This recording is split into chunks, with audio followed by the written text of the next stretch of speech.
Bonjour à tous, aujourd'hui dans cette vidéo je vais vous présenter un outil qu'on a fabriqué en interne, que seuls les élèves qui sont passés en formation dans notre atelier à Toulouse connaissent. C'est un outil qui est vachement pratique et restez jusqu'à la fin de la vidéo parce que du coup je vous en fais gagner. Il y en a 9 à gagner et je vous le fais gagner à la fin de la vidéo. Qu'est-ce que c'est cet outil? En fait on est parti du principe que quand on répare beaucoup de cartes mères, en fait on démonte donc la carte mère du téléphone et on se retrouve à avoir des vis partout. Vous avez peut-être déjà vu ça. Quand on a notre petite plaquette bleue, là, le petit tapis, on démode la carte mère, on a sorti l'écran, on a le châssis à côté, on a les vis, et en fait ça prend sur notre table, ça prend bien 30 cm sur 20, quoi. Donc ça prend de la place sur la table. Et ça en soi, il n'y a pas de problème, parce que du moment on démonte ça, on répare la carte mère, on remonte, et puis ça repart. Ça, c'est dans le meilleur des mondes, et ça, c'est quand on a trouvé la panne tout de suite, on l'a réparé tout de suite, on a remballé, etc. Mais il arrive que parfois, il y a une réparation qui traîne un peu parce qu'on attend une pièce, ou simplement parce qu'on ne trouve pas la panne, on va retourner plus tard, ou alors il est tard, on revient le lendemain, etc. Puis on se fait distraire. Et puis, la paillasse, finalement, elle va rester occupée, donc on prend de la place sur notre table, pendant un jour, 2 jours, 3 jours, 4 jours, et plus on a de place, on sait qu'on aura plus d'appareils démontés partout, et ça devient vite le bazar. Le deuxième cas d'utilisation, c'est si on fait beaucoup de réparations à la chaîne. C'est que je sais qu'à un moment, on faisait beaucoup d'audio ici sur iPhone 7. Donc avec l'équipe, en fait, ce qu'on faisait, c'est qu'on démontait 50 téléphones. On mettait des étiquettes sur tous les châssis et sur toutes les cartes mères. On faisait tous les audio ici à la chaîne et après on remontait tout. Vous imaginez prendre 50 places comme ça pour les vis? Impossible. Donc on a pris une imprimante 3D et en fait, là-dedans, vous avez tous les trous pour poser les vis d'une carte mère.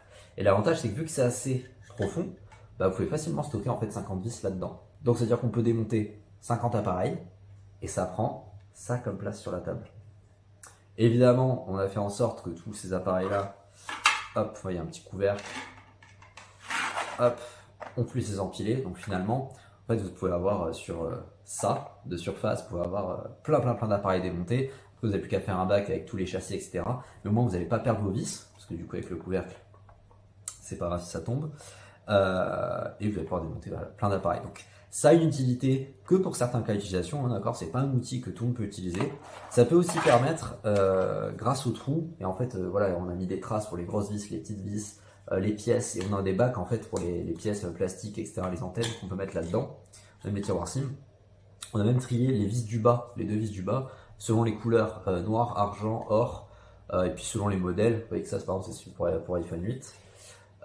Donc vous avez différents slots. Donc chaque boîtier comprend les trous de vis pour finalement le bon appareil. Donc ça permet en plus de ne pas mélanger les vis, parce que si ça vous arrive que quelqu'un bouge quelque chose sur votre table, renverse les vis, etc., vous allez tout mélanger, et après c'est galère, parce que comme vous le savez, on peut abîmer une carte mère si on met une vis longue là où c'est pas censé aller.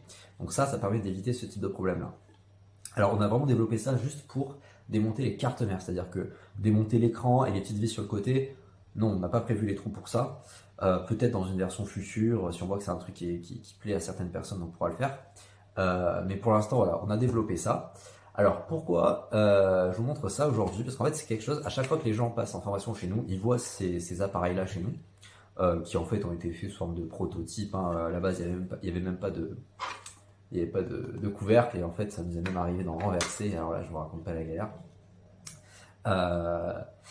Mais tout le monde nous demandait ça, donc on a dit bon bah qu'est-ce qu'on fait? Faut qu'on essaie d'en produire. Donc on a pris des imprimantes 3D, puis on en a produit en fait une dizaine.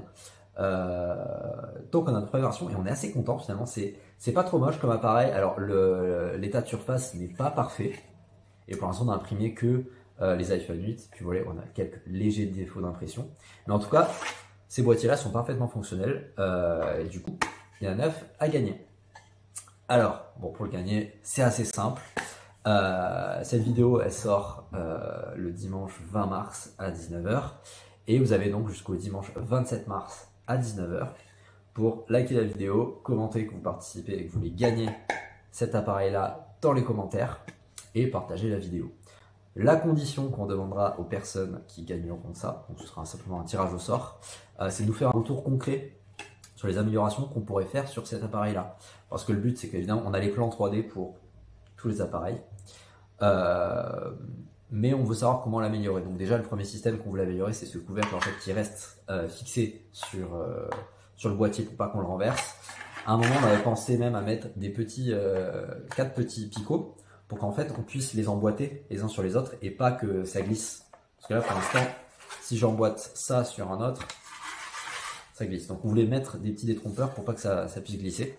Et vous avez donc jusqu'au dimanche 27 mars à 19 h où la clôture et tirage au sort. On fera sûrement un petit live Instagram ou quelque chose comme ça pour montrer tout ça. Et puis, on vous enverra un mail. Voilà, j'espère que ça sera un produit qui vous intéressera. N'hésitez pas à nous faire des retours dessus. Et